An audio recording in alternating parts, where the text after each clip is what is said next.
తాకట్టులో ఉన్న బంగారాన్ని విడిపించి ఆ రోజు ఆన్లైన్ రేటుకే మేము కొంటాం. Sharma gold company. Welcome to Suman TV. నేను మీ సుమన్ టీవీ. నాకు తిరుపతి శ్రీవారి ప్రసాదం పైన ఇవాళ గనక మనం చూస్తే ఏపీలోను దేశంలోనూ పెద్ద చర్చ జరుగుతుంది. అటువైపు పవన్ కళ్యాణ్ గారు దీక్ష అంటూ ఆయన స్టైల్లో ఆయన చేస్తూ ఉన్నారు. ఇటు జగన్మోహన్ రెడ్డి గారు ప్రీవియస్ గవర్నమెంట్లో ఇది జరిగిందా లేదా అనేటువంటి దానిపై కన్క్లూజన్ ఏ విధంగా రావాలి అనేటువంటి దాని మీద ఆయన డిక్లరేషన్కి సంబంధించింది కూడా కొంత మాట్లాడటం జరిగింది. అటు చంద్రబాబు నాయుడు గారు దీని మీద ఏ రకంగా చూసుకున్నా కూడా చట్టపరంగా ముందుకెళ్ళే అవకాశం ఉందని చెప్పేసి చెప్పడంలో ఆయన పాత్ర కూడా ఆయన వరకు గవర్నమెంట్ పాయింట్ ఆఫ్ వ్యూ నుంచి చూసి ముందుకు వెళ్తూ ఉన్నారు. అయితే దేశం మొత్తం ఇవాళ తిరుపతి ప్రసాదం సంబంధించినటువంటి వాటిల్లో మొత్తం కనుక చూస్తే ఏ వైపు చూసుకున్నా కూడా హిందువుల మనోభావాలు దెబ్బతిన్నాయని చెప్పేసి మాట్లాడుకుంటూ ఉన్నారు. అయితే అక్కడ ఏం జరిగింది, దీనికి సంబంధించినటువంటి అప్డేట్స్ కోసం ఈరోజు మనతో పాటు హైకోర్టు అడ్వకేట్ రవీంద్రనాథ్ గారు ఉన్నారు. వారి మాటలో తెలుసుకుందాం. Hello sir. హాయ్ అండి నాగరాజ్ గారు. సరే, వాళ్ళ దేశం మొత్తం చర్చించుకుంటూ ఉందండి తిరుపతి ప్రసాదం అంటే ప్రతి ఒక్కరూ ఇంట్లో ఇష్టంగా తీసుకునేటువంటి తిరుపతి లడ్డూలు. అటు పాలిటిక్స్ పరంగా చూసుకున్నా, లేదు అనుకుంటే అటు తిరుపతి టీటీడీ బోర్డు వైపు నుంచి కనుక చూసుకున్నా కూడా కొన్ని ప్రశ్నలు మిగిలిపోయాయి. ఇంకా క్లారిటీ రావాల్సినటువంటి అవసరం ఉంది. ఎందుకు ఇలా జరుగుతుంది అనుకునేటువంటి ఆలోచన అయితే ప్రతి ఒక్కరిలోనూ ఉంది. మీ విశ్లేషణ ఏంటి సార్ దాని మీద? ముందుగా నాగరాజ్ గారు, నమో వెంకటేశాయ. అజ్ఞానినామయా దోషాన్ అశేషాన్ విహితాన్ హరే క్షమస్వత్వం క్షమస్వత్వం శేషశైల శిఖామనే. ఈ శ్లోకం స్వామివారి యొక్క వెంకటేశ్వర స్తోత్రంలో మనకి తెలిసి తెలియక మనం చేసే తప్పులని స్వామివారిని వేడుకుంటూ చేసేటువంటి అపరాధ స్తోత్రం. క్షమస్వత్వం క్షమస్వత్వం శేషశైల శిఖామనే. మనం చేసినటువంటి అనేక తప్పుల్ని క్షమించమని ఆ శేషశైల శిఖామణిని వేడుకునే స్తోత్రం ఇది. ఎవరు చేశారు, ఎలా చేశారు, ఎందుకు జరిగింది, అసలు తిరుమల లడ్డు వివాదం ఏమిటి, దీనికి వెళ్ళబోయే ముందు ముఖ్యంగా తిరుమలకు సంబంధించి ఈ లడ్డూ ప్రసాదం నేను 2 మాటల్లో మీకు వివరించే ప్రయత్నం చేస్తాను. దాని తర్వాత వివరాల్లోకి వెళ్దాం నాగరాజ్ గారు. ముఖ్యంగా వైష్ణవ ఆలయాలు అంటే తిరుమల సంబంధించిన ఆలయాల్లో ఈ తీపి ప్రసాదం ఇవ్వడం అనేది ఒక ఆనవాయితీగా అనేక వేల సంవత్సరాల నుంచి ఉంది. అది నిన్న మొన్న వచ్చినటువంటి ఆచారం కాదు. ముఖ్యంగా ప్రసాదాలకు పెట్టింది పేరు ఏంటంటే తిరుమల క్షేత్రం. రకరకాలైనటువంటి వంటకాలు చేస్తారు, రకరకాలైన నివేదనలు చేస్తారు, రకరకాల కైంకర్యాలు చేస్తారు. వాటన్నింటినీ స్వామివారికి నివేదన చేస్తారు. ఇక్కడ గుర్తుపెట్టుకోవాల్సింది ఏంటంటే స్వామివారు అంటే ఆయన సాక్షాత్తు అక్కడ నివసిస్తున్నారు, ఆయన ఉన్నారు అన్న భావనతోటే చేస్తారు. ముఖ్యంగా ప్రతిరోజు ఉదయం నుంచి సాయంత్రం వరకు అంటే స్వామివారికి పవలింపు సేవ వరకు చూసినట్లయితే 50 వంటకాలు స్వామివారికి చేసి పెడతారు. అందులో పులిహోర, దద్దోజనం, కదంబం, తిరుప్పావడ, అదేవిధంగా ఇప్పుడు అన్నటువంటి లడ్డు. చాలామందికి తెలియాల్సిన విషయం ఏంటంటే ఈ వంటకాల యొక్క విశేషం ఏమిటి. దీన్ని ముఖ్యంగా తమిళ్లో తలిహ ప్రసాదం అంటారు. వీటికి అంటే స్వామివారికి నివేదన చేస్తారు. ఇక్కడ చాలామంది గుర్తుపెట్టుకోవాల్సింది స్వామివారి యొక్క గర్భగుడిలో చేసినటువంటి నివేదన వేరు, బయట ప్రజలకు పంచే నివేదన వేరు. అంటే ఎట్లా సార్, తేడా ఉంటుందా? కాదండి. స్వామివారికి ఉదయపు గంట అంటే సుప్రభాత వేళ అయిపోయినటువంటి మొదటి గంటలో స్వామివారికి ఒక నివేదన చేస్తారు. అది లడ్డూ ప్రసాదాన్ని ప్రసాదింపజేస్తారు. ఆ లడ్డూ ప్రసాదం యొక్క స్వామివారికి ఇచ్చిన ప్రసాదం ఏదైతే ఉందో ఆ ఏదైతే ప్రసాదాన్ని మీనింగే అది అంటే స్వామివారు స్వీకరించి మనకి ఇచ్చినది అని అర్థం వస్తుంది సంస్కృతార్థంలో. సో ఆ ప్రసాదాన్ని మొదటి గంటలో స్వామివారికి ఇచ్చినటువంటి ఏదైతే లడ్డు ఉంటుందో దానిని తరువాత చేసినటువంటి ఈ లడ్డూల్లో వాటిని కలిపి వాటిని ప్రసాదంగా తీసుకోవడం అనేది ఒక ఆనవాయితీ. అయితే వైష్ణవాలయాలు ముఖ్యంగా తిరుపతిలో ఒక నియమం ఉంది. దాన్ని రామానుజ కూటం అంటారు. అంటే ఏంటి, స్వామివారికి ఏదైతే నివేదన చేస్తారో, స్వామివారికి ఏదైతే ఆరగింపు చేస్తారో, స్వామివారికి కైంకర్యంలో పాల్పంచుకున్నటువంటి ఎవరైతే ఉంటారో ఇది కేవలం ప్రాకారం లోపలే ఉండాలి అని ఆగమశాస్త్రం యొక్క నియమం. అనేక వేల సంవత్సరాల నుంచి కూడా దాన్ని పోటు అంటారు. ఆ పోటు ఆగ్నేయములలో తిరుమల గర్భగుడిలోకి ప్రవేశించే ముందు మనకు ఆగ్నేయములలో ఉంటుంది. ఈ రామానుజ కూటం అంటారు, లేకపోతే దాన్ని పోటు అంటారు. అంటే స్వామివారి యొక్క వంటలన్నీ కూడా అక్కడ వండే ప్రదేశం. అంటే ప్రాకారం బయట ఎప్పుడు కూడా ఏ వంటలు కూడా వండవు. బయట నుంచి తీసుకెళ్ళినటువంటి ఏ నివేదనలు కూడా స్వామివారికి ఆరగించే విధి విధానాలు లేదనమాట. కేవలం స్వామివారి యొక్క ప్రసాదాన్ని కూడా ఆ ప్రాకారంలో మాత్రమే వండుతారు. ఇది ఫస్ట్ తెలుసుకోవాల్సిందే. అంటే ప్రతి ఒక్కరికి తెలియాలి ఈ విషయాలకు సంబంధించి. కేవలం లడ్డు గురించి మాట్లాడుకోవడం కాదు, దీనికి సంబంధించి నాకు తెలిసిన వివరాలు కొన్ని మీకు అందజేసే ప్రయత్నం చేస్తున్నాను. సో ఈ లడ్డు పరిణామం ఎలా ఉండేది ఇంతకుముందు అంటే అనేక వేల సంవత్సరాల నుంచి సుమారుగా 1900 అంటే ఇప్పుడు కాదు, ఒక 2000 సంవత్సరాల క్రితం ఈ లడ్డు యొక్క ప్రాశస్త్యం అన్నది ఒక నివేదన చేసి భక్తులకు పంచిపెట్టడం అనేది అప్పుడు మొదలైంది. సుమారుగా రమారమి ఒక 2000 సంవత్సరాల నుంచి ఆనవాయితీగా ఉంది. దీన్ని మొదటగా బూందీ ప్రసాదం చేసేవారు. తర్వాత కాలగమనం కొన్ని మార్పుల తర్వాత దాన్ని ఆ బూందీని దగ్గరగా చుట్టి దాన్ని ఒక లడ్డుగా చేసి ఆ లడ్డు ఇవ్వడం ప్రసాదంగా మొదలుపెట్టారు. బూందీ అంటే ఏంటి? బూందీ అంటారు హిందీలో. అంటే చిన్న చిన్న శనగపిండి తాలూకా ఇవి దాన్ని తీపి ద్రావకంలో వేసి పంచదార పాకంలో వేసి ఒక నివేదన చేసి స్వామివారికి ఇవ్వడం ఆనవాయితీ బూందీ. ఈ తీపి బూందీ కాలగమనంలో ఏమైందంటే ఒక లడ్డుగా తయారైంది. ఈ లడ్డూని ఇవ్వడం మొదలుపెట్టారు. ఈ లడ్డు కన్నా ముందే ఉండేది చక్కెర పొంగలి ఉండేది. దాన్ని శర్కర అంటారు సంస్కృతిలో. శర్కర పొంగలి అంటారు. ఆ శర్కర పోయి చక్కెర అయింది. ఆ చక్కెర పొంగలి నివేదన చేస్తారు. సో ఇప్పుడు లడ్డూ ప్రసాదం అన్నది అయింది. అయితే ప్రజలందరూ గుర్తుపెట్టుకోవాల్సింది ఇందులో అంతర్యం ఏంటంటే స్వామివారికి నివేదన చేసినటువంటి ఏదైతే లడ్డూ ప్రసాదం ఉందో అది గర్భగుడిలో చేస్తారు. అది బయట చేసినటువంటి మీరు దర్శనం చేసుకుని బయట వెలుపల ప్రాకారానికి వచ్చిన తర్వాత మీకు మరలా అంటే పుష్కరునికి ఎదురుగా ఉన్నటువంటి ప్రదేశంలో లడ్డు యొక్క ఒక పోటు ఉంటుంది. అంటే లడ్డూ తయారు చేసే యంత్రాంగాన్ని పూర్తిగా మిషనరీ ఆధునిక సాంకేతిక పరిజ్ఞానంతో తయారు చేసినటువంటి టోటల్ మిషనరీ ఎక్విప్మెంట్ని పుష్కరునికి ఈశాన్య భాగంలో కన్స్ట్రక్షన్ చేసి ఉంటారు. అది ఇప్పుడు బయట చేస్తున్నటువంటి బూందీ లడ్డు. అయితే మరి మనం తిన్నటువంటి లడ్డు ఏదైతే ఉందో ఈ లడ్డునే స్వామివారికి నివేదించారంటే కాదు. ఇది గుర్తుపెట్టుకోవాలి ప్రతి ఒక్కరు కూడా. దీనికి సంబంధించి టీటీడీ యొక్క మనకి వైవి సుబ్బారెడ్డి గారు కూడా అంటే ఆగమ శాస్త్రాల ప్రకారం అక్కడ ఉండే జీయర్లు ఉంటారు, పెద్ద పెద్ద ఆచార్యులు ఉంటారు. అక్కడ స్వామివారికి నివేదన చేసినటువంటి ప్రసాదం ఏదైతే ఉందో వాటికి పరిమాణం వేరుంటుంది. ప్రతిరోజు సుమారుగా దీనికి సంబంధించి టీటీడీ వాళ్ళు చెప్పే లెక్కల ప్రకారం అంటే శ్రీవారికి వాడేటటువంటి ఏదైతే నెయ్యి ఉంటుందో అది ఒక రోజుకి 60 కేజీల వరకు అవసరం అవుతుంది. ఈ 60 కేజీల ఏదైతే ఉందో సుమారుగా ₹1,00,000 పర్చేజ్ చేస్తున్నామని టీటీడీ బోర్డు అధికారికంగా ప్రకటించడం జరిగింది. సో సామాన్య మానవులు దీని గురించి ఆలోచించాల్సిన అవసరం లేదు. అయితే ఏదైతే లోపల తయారు చేసినటువంటి లడ్డు ఉందో ఆ లడ్డును తీసుకొచ్చి బయట ఈ ఏదైతే లడ్డు పోటు అంటారు ఆ లడ్డు పోటులో చేస్తున్నటువంటి ఏ ప్రక్రియ ఉందో దీంట్లో తీసుకొచ్చి కలుపుతారు. ఇక్కడ అడల్టరేషన్ అంటే కల్తీ అనేది ఇక్కడ స్టార్ట్ అయింది అని వాళ్ళు ఇచ్చే నివేదిక ద్వారా మనకు తెలుస్తుంది. బహుశా అది ఆ స్వామివారికే తెలియాలి. లోపలది కూడా కల్తీ చేశారా లేదా బయట కల్తీ అంటే బయట నెయ్యి అక్కడ ఇచ్చారని తెలియదు. బయట వాళ్ళు ఇచ్చినటువంటి నివేదికలు టీటీడీ బోర్డు ఏదైతే అందిస్తున్నటువంటి నివేదిక ఉందో దాని ప్రకారంగా నేను మాట్లాడుతున్నాను నాగరాజు గారు. యాక్చువల్గా వైష్ణవాలయాల్లో ఉన్నటువంటి రూల్ ప్రకారం ఏంటంటే ప్రసాదం ఏదైతే ఉంటుందో అది కేవలం ప్రాకారం లోపలే చేయాలి. మనం వీటికి ఎప్పుడో మనం తిలోదకాలు ఇచ్చేసాం. ఏ రోజైతే 1000 కాళ్ళ మండపం కూలగొట్టారో ఆ రోజే సరైనటువంటి అనాచారాలు స్టార్ట్ అయినాయి తిరుమలలో. దీనికి సంబంధించి జీయర్లు పెద్ద పెద్ద మఠాధిపతులు పీఠాధిపతులు అంటే వైష్ణవ మధ్వ సంప్రదాయం కావచ్చు, వైష్ణవ సంప్రదాయం కావచ్చు, రామానుజ సంప్రదాయం కావచ్చు, లేకపోతే జగద్గురు పీఠాధిపతులు కావచ్చు, ఏ సంప్రదాయ పరులైనా పూర్తిగా 1000 కాళ్ళ మండపాన్ని కొలదోసిన రోజు నాడే అంటే నేను ఇక్కడ పార్టీకి అతీతంగా చెప్తున్నాను నాగరాజు గారు. ఇక్కడ నాకు పార్టీలతో సంబంధం లేదు. కేవలం ఒక సామాన్య మానవుడిగా మాట్లాడుతున్నాను నేను. అంటే స్వామివారి యొక్క భక్తుడిగా మాట్లాడుతున్నాను. ఇది ప్రతి భక్తుడి యొక్క ఆవేదన ఇలానే ఉంటుంది వ్యక్తం. పార్టీలతో సంబంధం లేదు. ఈరోజు ఒక పార్టీలు ఉంటాయి, ఈ పార్టీలు పోతాయి. ఇంకొక మార్పు వస్తుంది, ఇంకో మార్పు వస్తుంది. 1000 సంవత్సరాల నుంచి అనాదిగా తిరుమల కొండకి ఎప్పటి నుంచో రాజులు వెళ్ళారు, రాజులు పోయారు. రాజుల తర్వాత మిరాసి వ్యవస్థ వచ్చింది, మిరాసి వ్యవస్థ పోయింది, బ్రిటిషర్లు వచ్చారు, బ్రిటిషర్స్ యొక్క వ్యవస్థ పోయింది, ప్రజాస్వామ్యం వచ్చింది, టీటీడీ బోర్డు ఫామ్ అయింది. టీటీడీ బోర్డులో జరుగుతున్న ఈ విషయాల గురించి మనం మాట్లాడుకుంటాం. బహుశా ఈరోజు పార్టీలకు అతీతంగా మాట్లాడుకోవాల్సిన ఆవశ్యకత ఉంది. తిరుమల యొక్క సంప్రదాయం నిలబెట్టాల్సిన ఆవశ్యకత ఉంది. ఏ రోజైతే 1000 కాళ్ళ మండపాన్ని కూలగొట్టడం జరిగిందో ఆ రోజు అక్కడ అనాచారం మొదలైంది. ఎప్పుడైతే లోపల జరగాల్సిన స్వామివారికి నివేదించాల్సినటువంటి ఈ నివేదన ఏదైతే ఉందో ఎప్పుడైతే ప్రాకారం వెలుపులకు తీసుకొచ్చారో లడ్డూ పోటని వ్యవస్థను తీసుకొచ్చారో అప్పుడే అనాచారాలు మొదలైనాయి. దీనికి ఈరోజు మనకి కలిసినటువంటి ఈ యొక్క లడ్డు ఇప్పుడు ఏదైతే వివాదం వచ్చిందో కల్తీ నెయ్యి వివాదం వచ్చిందో దానికి సంబంధించి మనం మాట్లాడుకునే ప్రయత్నం చేద్దాం నాగరాజు గారు. ఓకే, దీనిని 3 ప్రశ్నలుగా వేద్దాం. ఒకటి, తిరుమలలో ఉన్నటువంటి తిరుమల తిరుపతి దేవస్థానం వారు పూర్తిగా ఇక్కడ ఏదైతే జరగాల్సిన వ్యవస్థ ఏదైతే ఉందో తిరుమల తిరుపతి దేవస్థానం చేస్తున్నటువంటి వారికి మనం కొన్ని సూటిగా ప్రశ్నలు వేయాల్సి వస్తుంది. అదేవిధంగా అధికారికంగా ఉన్నటువంటి అంటే ఏదైతే కల్తీ జరిగిందని చెప్పబడుతున్నారో ఆ టైంలో ఉన్నటువంటి ఆయా పార్టీల వాళ్ళు అంటే వైఎస్ఆర్సీపీ పార్టీలో ఉన్నటువంటి అప్పటిటువంటి ఈవోలు కావచ్చు, చైర్మన్స్ కావచ్చు, వాళ్ళకు కూడా మనం సూటిగా సమాధానం చెప్దాం.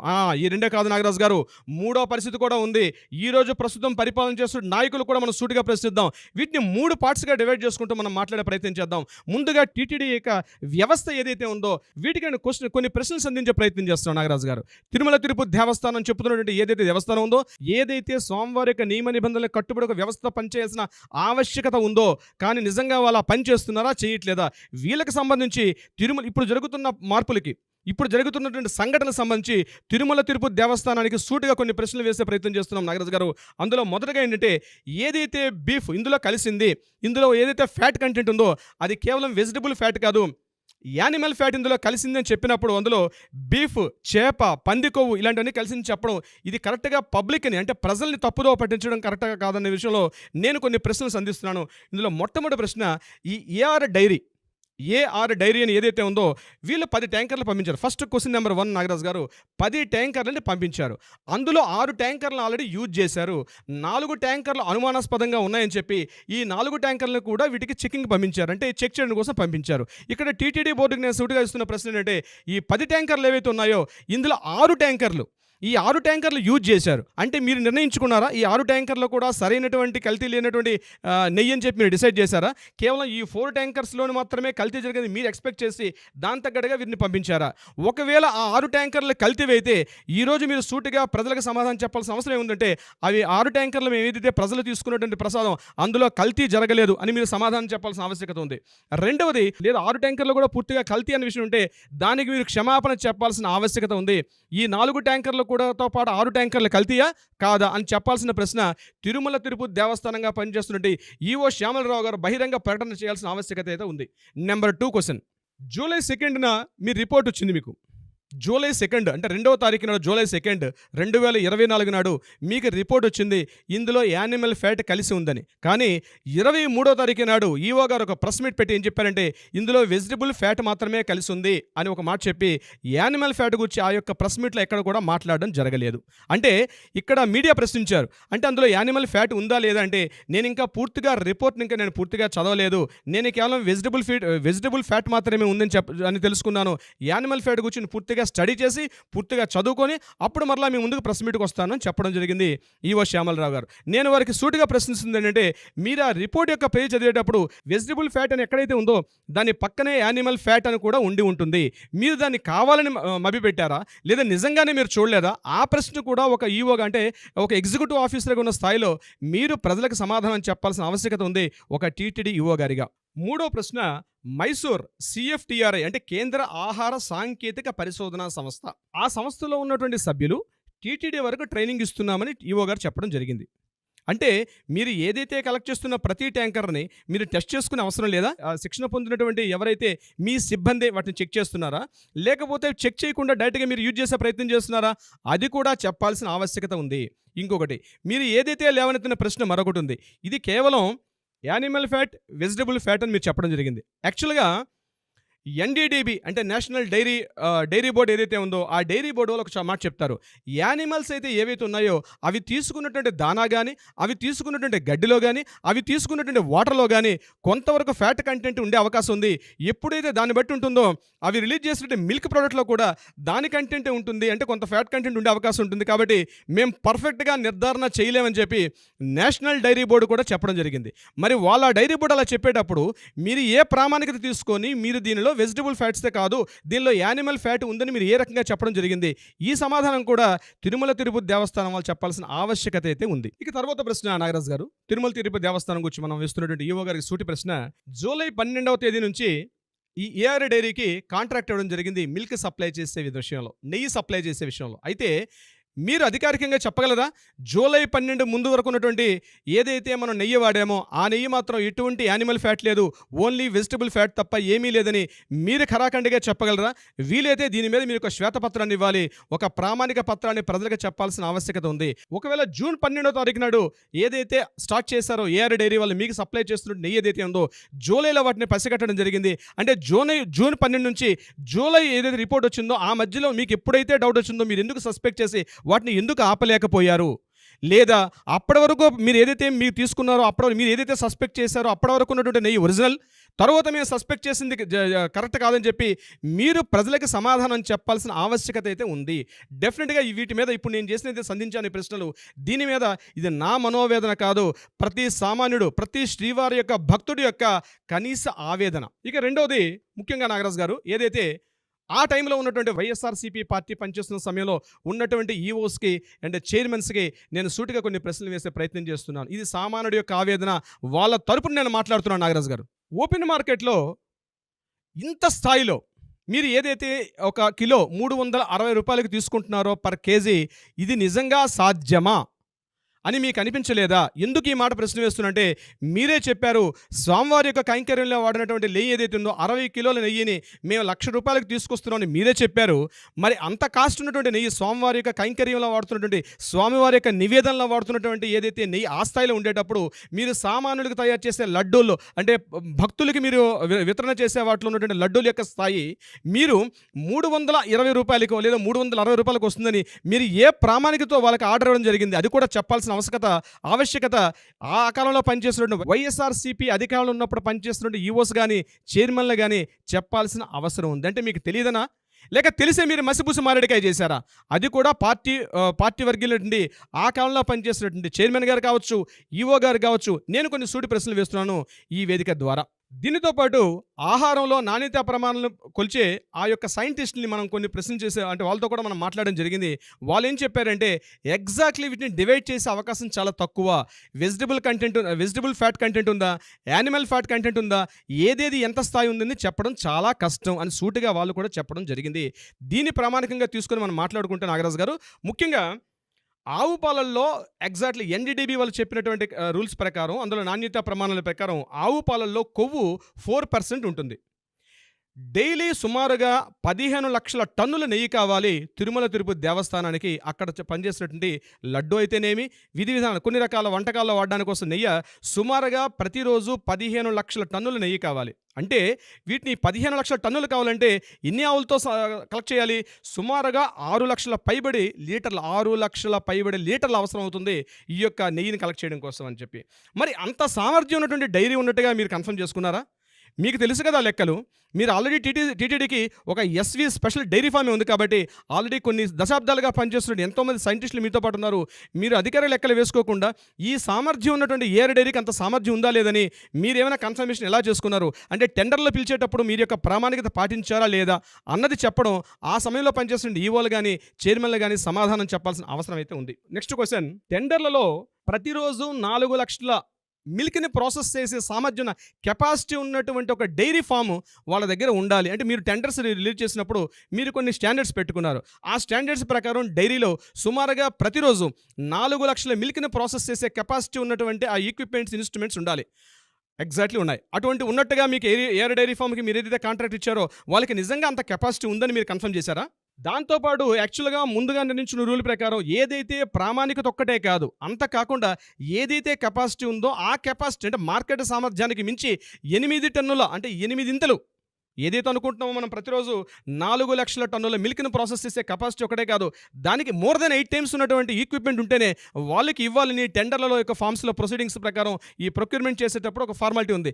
దాన్ని మీరు నిబంధనలు పాటించారా, పాటించలేదా?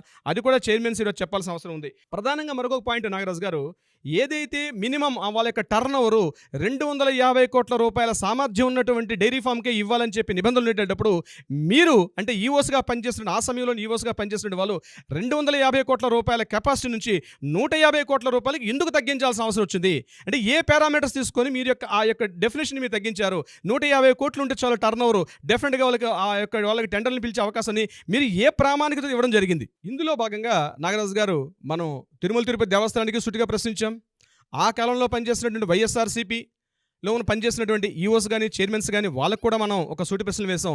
ప్రస్తుత పాలనలో ఉన్నటువంటి తెలుగుదేశం పార్టీలు ఏదైతే ఇప్పుడున్నటువంటి ఈఓస్ కానీ ఇప్పుడున్నటువంటి చైర్మన్స్ కానీ ఇప్పుడు ప్రభుత్వ యంత్రాంగంలో ఉన్నటువంటి పాలకులకు కూడా మనం సూటిగా అంటే సామాన్యుడి యొక్క ఆవేదన నేను వాళ్ళ వాయిస్ ద్వారా నేను చెప్పించే ప్రయత్నం చేస్తున్నాను నాగరాజు గారు. ఇందులో నెంబర్ 1 క్వశ్చన్ ఏంటంటే చాలా విచిత్రమైనటువంటి ప్రశ్న నాగరాజు గారు. రిపోర్ట్ మనకి జూలై 23 వచ్చింది. జూలై 23 రిపోర్ట్ వస్తే జూలై, ఆగస్ట్, సెప్టెంబర్ 2 months తర్వాత సెప్టెంబర్ 18న సీఎం గారు తన యొక్క ఆఫీసులో కూర్చొని మాట్లాడడం జరిగింది. దీనికి సంబంధించి ఏమైనా మాట్లాడారు? ఇక్కడ తిరుమల తిరుపతి దేవస్థానంలో నెయ్యి కల్తీ జరిగిందని ఎక్కడ మాట్లాడారు? తన పార్టీ ఆఫీస్లో మాట్లాడడం జరిగింది ప్రెస్ మీట్లో. ఎప్పుడైతే 18th మాట్లాడారో 19th అధికారిక వ్యక్తి నుంచి కాకుండా టీడీపీ పార్టీ ఆఫీస్ నుంచి నివేదిక రిలీజ్ చేశారు. ఈ నివేదిక ఎక్కడ రిలీజ్ కావాలండి? టీటీడీ బోర్డు సంబంధించింది కాబట్టి టీటీడీ బోర్డు వాళ్ళు మాట్లాడాలి. టీటీడీ బోర్డులో అక్కడ రిలీజ్ చేయాలి, అక్కడ రిపోర్ట్ పంపించాలి, అక్కడ ప్రెస్ మీట్ పెట్టాల్సింది పోయి సీఎం గారి క్యాంప్ ఆఫీసులో సెప్టెంబర్ 19 నాడు ఒక అధికారిక వ్యక్తి నుంచి కాకుండా టీడీపీ పార్టీ ఆఫీస్ నుంచి నివేదిక ఎలా రిపోర్ట్ చేస్తారు? ఇది సూటిగా ప్రశ్నిస్తున్నాం. నెక్స్ట్ క్వశ్చన్, ఎప్పుడైతే 19th ముఖ్యమంత్రి చంద్రబాబు నాయుడు గారు అధికారిక పార్టీ ఆఫీస్ నుంచి ఎప్పుడు రిలీజ్ చేశారో 19th తరువాత సెప్టెంబర్ 20th అంటే 20వ తారీఖు నాడు అప్పుడు టీటీడీ ఈఓ గారు స్పందించడం జరిగింది. ఇందులో ఫ్యాట్ కంటెంట్ జరిగింది, ఇందులో కొంత అడల్టరేషన్ జరిగిందని ఆయన అప్పుడు మాట్లాడడం జరుగుతుంది. నేను సూటిగా ఒకే ప్రశ్న చేస్తున్నాను నాగరాజు గారు, సామాన్య భక్తుల తరపున, శ్రీవారి భక్తుల తరపున, ముఖ్యంగా యానిమల్ ఫ్యాట్ గురించి మీకు పక్కాగా ఎప్పుడు ఇన్ఫర్మేషన్ వచ్చింది? అసలు యానిమల్ ఫ్యాట్ యొక్క కల్తీని ఎలా నిర్ధారిస్తారు మీరు? అసలు మీకు జూలై 23 నివేదిక వస్తే 2 నెలల పాటు మీరు ఎందుకు నివేదికని మీరు గుప్తంగా పెట్టాల్సిన అవసరం వచ్చింది? ఇవన్నీ కాకుండా టీటీడీ బోర్డు నుంచి కాకుండా టీడీపీ పార్టీ ఆఫీస్ నుంచి నివేదికను ఎలా ప్రచురిస్తారు? ఇది సామాన్యుడి యొక్క, ప్రతి శ్రీవారి భక్తుడి యొక్క ఆవేదన నాగరాజు గారు. నేను ఆవేశంగా మాట్లాడడం కాదు, సామాన్యుడి యొక్క ఆవేదన. ఇది పార్టీలు తమకు కావలసినట్టుగా ఎవరికి వాళ్ళు మార్చేసుకొని ఈ పార్టీ చేశారని వాళ్ళు, కాదు ఆ పార్టీ చేశారని వీళ్ళు, ఎవరి మీద వాళ్ళు బురద జల్లుకొని మొత్తానికి భక్తులకు మాత్రం తప్పుదోవ పట్టించే ప్రయత్నం చేస్తున్నారు, ముఖ్యంగా తిరుపతి దేవస్థానంలో. కానీ ఒకటి నిజం నాగరాజు గారు, ఇక్కడ తిరుపతిలో ఉన్నది స్వామివారు అఖిలాండ కోటి బ్రహ్మాండ నాయకుడు. వినా వెంకటేశం ననాదో ననాదో సదా వెంకటేశం స్మరామి స్మరామి అని అన్నట్టుగా స్వామివారు అక్కడ ఉన్నారు. ఆ యొక్క భయం పోయింది, భక్తి పోయింది భక్తులకి. ఈరోజు ఎవరైతే నాయకులు స్వామివారి యొక్క సేవకులు అన్నటువంటి ఫీలింగ్ పోయి మేమేదో స్వామివారి యొక్క ఆదాయాన్ని తప్పుదో పట్టించే విషయం తీసుకెళ్తున్నారు. రీసెంట్గా ఒక దౌర్భాగ్యం నాగరాజు గారు, 1,50,00,000 ఒక టికెట్ అమ్మారండి. 1,50,00,000 ఒక టికెట్ అమ్మి ఏదో ఒక ప్రైవేట్ హాస్పిటల్ కడతామని టీటీడీ బోర్డు వాళ్ళు అధికారికంగా చెప్పడం జరిగింది. అది రిలీజ్ చేసిన జస్ట్ 2 డేస్లోనే టోటల్ టికెట్లను అమ్ముడైపోయాయి. అంటే ఆ టికెట్ యొక్క మీనింగ్ ఏంటంటే స్వామివారి యొక్క ఉదయాస్తమన సేవ, అంటే ఉదయం నుంచి సాయంత్రం వరకు ఒక సేవలు జరుగుతాయి. ఒక సంవత్సరంలో ఒక కుటుంబంలో 6గురికి అలాట్ చేస్తామని చెప్పి నెక్స్ట్ 25 years రావాల్సిన టికెట్స్ అన్ని కూడా జస్ట్ 2 daysలో అమ్మేశారు. అంటే మీకు తిరుపతి దేవస్థానం మీకు కావాల్సినటువంటి ఒక మనీ సంపాదించి పెట్టే యంత్రమా, ఒక మెషిన్? అక్కడ స్వామివారు సాక్షాత్తుగా ఉన్నారు అన్నటువంటి ఒక కనీస భావన. ఒక సామాన్యుడు బయలుదేరుతాడు నాగరాజు గారు, కొండెక్కుతాడు, గోవింద గోవింద అనుకుంటూ మెట్లెక్కుతాడు. ఏడుకొండలవాడ వెంకటరమణ అని స్వామివారి యొక్క దర్శనం కోసం కొన్ని గంటల పాటు క్యూలో వెయిట్ చేస్తూ వాడు తన చెంగును కట్టుకుంటే ఆ ముడుపు విప్పి స్వామివారి యొక్క హుండీలో వేసి ఒక అలౌకిక భావన పొందుతాడు. స్వామివారు సాక్షాత్తు ఉన్నారంటే ఒక భావన.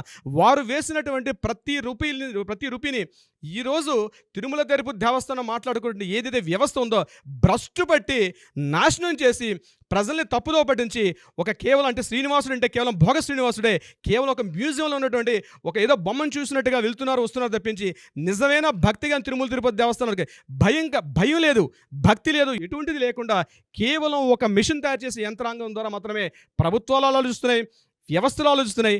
ఇది జరిగినంత కాలం కూడా ఏదో ఒక ఇదంతా కూడా ఈ పాపం పండే రోజు ఒక రోజు వస్తుంది నాగరాజు గారు. సామాన్యుడి యొక్క ఆవేదన, ప్రతి వాడు గోవిందా అని పిలుస్తాం. గో అంటే ఏంటండి? ఆవులను రక్షించేవాడు. గో అంటే భూమి, గో అంటే ఈ మొత్తం వ్యవస్థ, ఈ యొక్క విశ్వం. గోవిందుడు ఈ ప్రపంచాన్ని, ఈ విశ్వాన్ని గోవులు రక్షించేవాడు. అటువంటి గోవు పాలల్లో తీసుకునే నెయ్యిని ఇంత భ్రష్టు పట్టించేసి మీరు చేశారంటే మీరు చేశారు, మీరు చేశారంటే మీరు చేసుకుని ఒకరి మీద ఒకరు తోడ్పాటు పట్టడమా? కానీ కర్మ సిద్ధాంతం అనేది ఒకటి ఉంటుందండి. డెఫినెట్గా దీనికి సంబంధించినటువంటి వాటిలో నో డౌట్ ఎవరికి తగలాలో వాళ్ళకి బలంగా తగులుతుంది. బట్ ఇది ఒక శాపంగా భావించాల్సినటువంటి అవసరం అయితే చాలా ఉంది. చివరిగా ముగింపుగా ఒక మాట చెప్తాను నాగరాజు గారు, జస్ట్ ఒక సెంటెన్స్ చెప్పి క్లోజ్ చేసే పని పెడుతున్నాను. ఇప్పుడు 1000 సంవత్సరాల క్రితం భగవద్ రామానుజాచార్యుల వారు ఒక వ్యవస్థని ఏర్పాటు చేశారు. స్వామివారికి ఉదయం నుంచి సాయంత్రం పవలింపు సేవ వరకు కూడా జరగాల్సినటువంటి ఏవైతే విధి విధానాలు ఉంటాయో ఈరోజు మనం తెలుసో తెలియక రామానుజాచార్యుల వారిని పూర్తిగా ప్రతి ఒక్కరూ దాన్ని పాటిస్తారు. ప్రతి దేవాలయంలో, వైష్ణవాలయంలో, ప్రతి దేవాలయంలో ఒక సిస్టమ్ని ఏర్పాటు చేశారు. స్వామివారిని ఆ యొక్క గర్భాలయాన్ని, స్వామివారి యొక్క మూర్తిని రక్షించేటువంటి జిఆర్ వ్యవస్థను ఏర్పాటు చేశారు. ఇప్పటికి కూడా తిరుమలలో కొంతమంది పెద్ద జిఎం గారు ఉన్నారు, వారి యొక్క చిన్న జిఎం గారు ఉన్నారు. వారిని కూడా తప్పుదో పట్టించేసి తిరుపతి దేవస్థానం యొక్క వ్యవస్థలు భ్రష్టు పట్టి పూర్తిగా వ్యవస్థ నిర్వీర్యం చేసి స్వామివారు అంటేనే ఒక మ్యూజియంలో ఉన్నటువంటి ఒక మూర్తిగా ఒక టికెట్ ఎప్పుడైతే పెట్టారో ఆ రోజే వ్యవస్థలో భ్రష్టు పట్టిపోయారు నాగరాజు గారు. మీరు అలా చెప్తుంటే కళ్ళ ముందు నీళ్ళు వచ్చేస్తున్నాయండి. మ్యూజియంలో అనేటువంటిది ఇదిగా ఉంది ఇవాళ. అంటే మీరంటే మీరు అని చెప్పేసి పొలిటికల్ పార్టీస్ ఉన్నాయి, దాంతోపాటు చాలామంది భక్తుల ఆవేదన ఉంది. ఎందుకు ఇలా జరుగుతుంది? కానీ దేవుడితో పెట్టుకోవటం అంటే ఆ శాపానికి ఎవరైనా సరే గురవ్వాల్సిందేనండి. డెఫినెట్గా తగులుతుంది, no doubt. Thank you so much Ravindranath గారు. Thank you so much Nagaraju గారు.